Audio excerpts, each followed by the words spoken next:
Porque somos antirracistas, feministas sin fronteras, estamos contra la ley de extranjería y las guerras que nos utilicen como armas, que obliguen a las mujeres a migrar. Estamos contra los estados autoritarios y represores que criminalicen la protesta y la resistencia feminista. Porque somos ecofeministas, defendemos la vida y el planeta.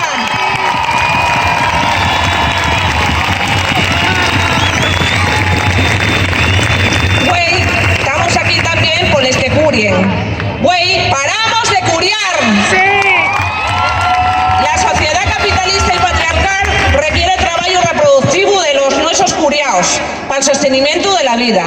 Denunciamos que la carga de la responsabilidad del curiao sigue recayendo en las mujeres obreras, provocando precariedad, jornadas partidas, empobrecimiento femenino, empobrecimiento de nuestras condiciones vitales y explotación de las mujeres migrantes con la cadena global de curiaos.